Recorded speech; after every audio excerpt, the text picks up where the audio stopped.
ദൈവത്താൽ അസാധ്യമായി ഒന്നുമില്ല. അതേ കൂട്ടരെ, ദൈവത്താൽ അസാധ്യമായി ഒന്നുമില്ല. നമ്മുടെ പിഞ്ചു പൈതങ്ങൾ ഇന്ന് ഒരു കഥയുടെ രൂപത്തിൽ നിങ്ങൾക്ക് മുമ്പിൽ ഇത് അവതരിപ്പിക്കുകയാണ്. ഇത് ജോർജ് മുതലാളിയുടെ കഥയാണ്. സീൻ 1. ജോർജ് മുതലാളിയുടെ അടുത്ത് ജോലി ചെയ്യുന്ന 2 തൊഴിലാളികളാണ് കേശുവും ഇവാനയും. ഇവരുടെ വിഷമം നമുക്കൊന്ന് കേട്ടു നോക്കാം. ഹായ് ഇവാന, 2 ദിവസം കഴിഞ്ഞാൽ ക്രിസ്മസ് അല്ലേ? ഹോ കേശു, എന്ത് പറയാന, കുട്ടികൾക്ക് ഗിഫ്റ്റ് വാങ്ങാൻ പോലെ പൈസ ഇല്ലല്ലോ.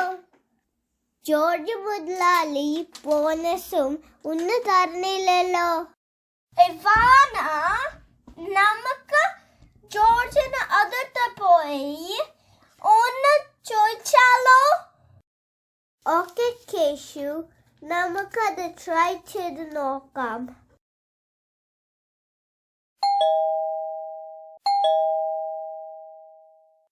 ആരാണ് അവിടെ? Yes, come in. കേശു, ഇവാന, എന്താണ് 2 പേരും കൂടി? ബോണസ് എന്തെങ്കിലും ചോദിക്കാനാണെങ്കിൽ ഇങ്ങോട്ട് വരണമെന്നില്ല. വെറുതെ മനുഷ്യന്റെ പൈസ കളയാനായിട്ട് ഓരോ ആഘോഷങ്ങള്. ക്രിസ്മസ് ആയിട്ട് കുട്ടികൾക്കും ഗിഫ്റ്റ് വാങ്ങാൻ പോലും പൈസ ഇല്ല ജോർജ്. ജോർജ്, ഞങ്ങൾ എത്ര കാലമായി അങ്ങേക്ക് വേണ്ടി ജോലി ചെയ്യുന്നു. ക്രിസ്മസ് ആയിട്ട് ഞങ്ങൾക്ക് ബോണസ് തന്നൂടെ ജോർജ്? ആദ്യമേ പറഞ്ഞതല്ലേ, എനിക്ക് ആഘോഷങ്ങളിലൊന്നും ഒരു വിശ്വാസവുമില്ല, ഒരു താല്പര്യവുമില്ല. ഇനി ഇതും പറഞ്ഞിവിടെ നിൽക്കണമെന്നില്ല. ശരി ജോർജ്. നമ്മ ഇനി എന്താ ചെയ്യും ഇവാന?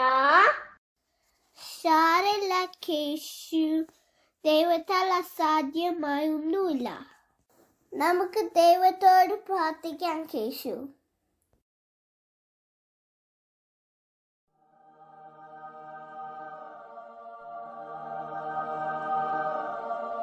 അതേ മക്കളെ, ദൈവത്താൽ അസാധ്യമായി ഒന്നുമില്ല.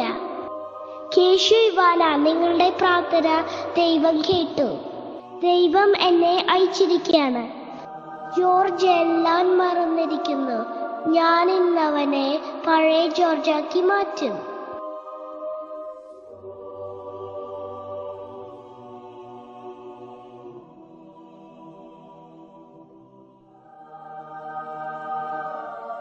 ജോർജ്, എനിക്ക് വരൂ, നമുക്കൊരിടം വരെ പോകാം.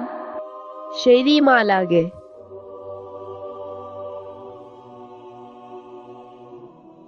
ജോർജ്, നീ നിന്റെ കുട്ടിക്കാലം നോക്കൂ.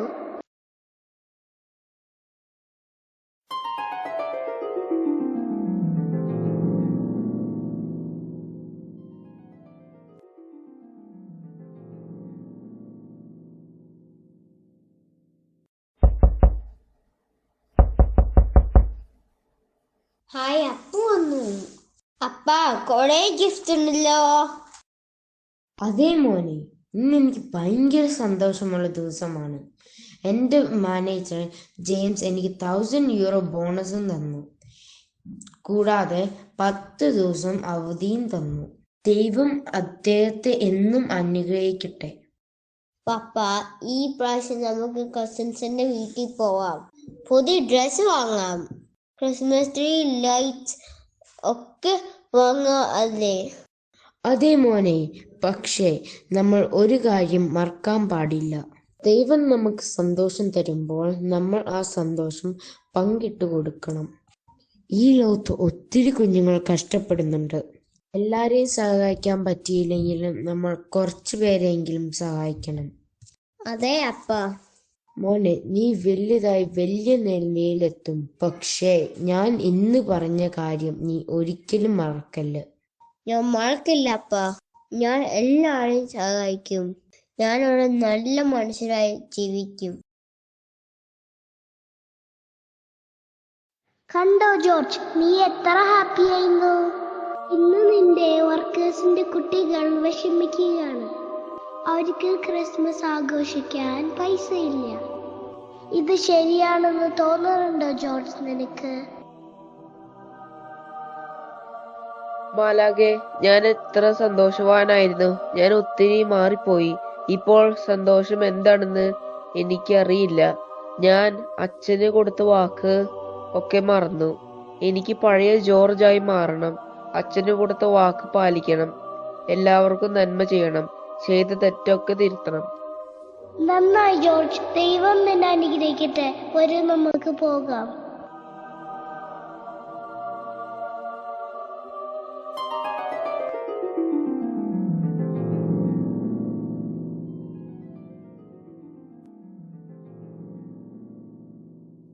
എന്ത്? ഇതെല്ലാം സ്വപ്നമായിരുന്നു? ഞാൻ മാറണം. പഴയ ജോർജ് ആകണം. കേശുവിനെയും ഇവാനെയും വിളിക്കാം. ഹലോ കേശു, നീ ഇവാനെയും കൂട്ടി വരാമോ? ഓക്കെ, 10 മിനിറ്റിൽ കാണാം.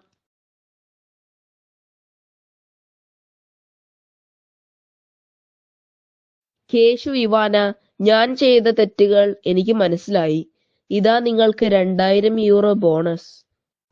ഉറപ്പാറും സന്തോഷം ജോർജ്. നിങ്ങൾക്കും കുടുംബത്തിന് നല്ലത് വരട്ടെ.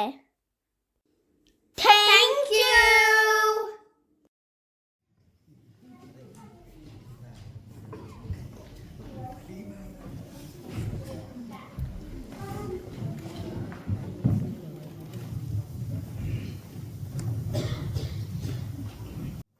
ക്രിസ്മസ് സന്തോഷത്തിന്റെ ഒരാഴ്ചമാണ്. ക്രിസ്മസ് ആഘോഷിക്കുമ്പോൾ നമ്മൾ താഴ്മയും വിനയമുള്ളവരായി മാറണം. ഈ ക്രിസ്മസിന് മറ്റുള്ളവരുടെ സന്തോഷത്തിൽ പങ്കുചേരാം. ഈ ക്രിസ്മസ് എല്ലാവരുടെയും ജീവിതത്തിൽ സന്തോഷം നൽകട്ടെ. എന്നിലെ സന്തോഷവും സമാധാനവും ഹൃദയങ്ങളിൽ നിറയാൻ ഈ ക്രിസ്മസ് ഇടയാകട്ടെ. ഈ ക്രിസ്മസ് എല്ലാവരെയും സഹായിക്കാൻ പറ്റട്ടെ.